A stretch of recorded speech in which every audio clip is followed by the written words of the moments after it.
राष्ट्रवादी Congress party प्रमुख शरद पवार ने आज एनसीपी के अध्यक्ष पद से इस्तीफा दे दिया है, जिसके बाद महाराष्ट्र की राजनीति काफ़ी ज़्यादा सुर्खियों में आ गई है। एक बार फिर से महाराष्ट्र की राजनीति में भूचाल आ गया है। अब ये सवाल उठ रहा है कि एनसीपी की कमान शरद पवार अजीत पवार के हाथों में देंगे या अपनी बेटी सुप्रिया सुले के हाथों में। आज इस खास रिपोर्ट में हम आपको शरद पवार की निजी जिंदगी से जुड़ी हुई कुछ बेहद खास बातें बताएंगे। शरद पवार कहते हैं कि राजनीति उनके खून में है। समय, मौसम और हालातों की परवाह किए बगैर आम लोगों से संपर्क में रहने की कला उन्होंने अपनी मां से सीखी है। शरद पवार की बेटी सुप्रिया कहती हैं कि मेरे पिता रात में चाहे कितने भी बजे सोए, सुबह 7 बजे ही तैयार होकर आम लोगों से मिलना जुलना शुरू कर देते हैं। हवाई यात्राओं के बजाय ट्रेन या सड़क मार्ग से सफ़र करना पसंद करते हैं ताकि ज़्यादा से ज़्यादा लोगों से मिल सकें। करीब 6 से 7 दशकों से भी ज़्यादा अधिक समय से राजनीति में सक्रिय शरद पवार सियासी उठापटक में माहिर हैं। सियासी गलियों में शरद पवार को लेकर ये कहा जाता है कि उनकी हाँ का मतलब ना है और ना का मतलब हाँ।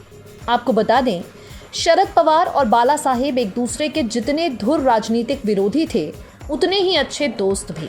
1950 में इन दोनों की दोस्ती उस वक्त शुरू हुई जब ठाकरे कार्टूनिस्ट और पवार यूथ कांग्रेस में थे। साल 1966 में शिवसेना के गठन के लिए होने वाली चर्चाओं में शरद पवार भी शामिल थे। शरद पवार का जन्म पुणे के बारामती में हुआ। उनके पिताजी एक कोऑपरेटिव सोसाइटी में वरिष्ठ पद पर थे और मां स्थानीय निकाय चुनाव लड़ने वाली इकलौती महिला थी। पूर्व क्रिकेटर संदू शिंदे की बेटी प्रतिभा शरद पवार की पत्नी है।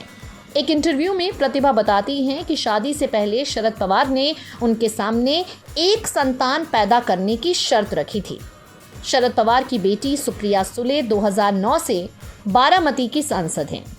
आपको बता दें, कॉलेज के दिनों में शरद पवार की इतनी पैठ थी कि दूसरे कॉलेज में छात्र संगठन पवार पैनल नाम से प्रचार करते थे। शरद पवार की पत्नी से जुड़ा एक और किस्सा है जो काफ़ी ज़्यादा मशहूर है। महाराष्ट्र के सबसे कम उम्र में मुख्यमंत्री रह चुके शरद पवार कैंसर से जंग लड़ चुके हैं। उनकी ज़िंदगी में एक वक्त ऐसा आया जब डॉक्टर्स ने उनसे कहा, आप अपना ज़रूरी काम निपटा लीजिए, अब आपके पास 6 महीने का वक्त है। शरद पवार बताते हैं कि 2004 के लोकसभा चुनाव के दौरान उन्हें कैंसर का पता चला। इलाज के लिए वो न्यूयॉर्क गए। वहाँ के डॉक्टर्स ने भारत के ही कुछ एक्सपर्ट्स के पास जाने के लिए कहा।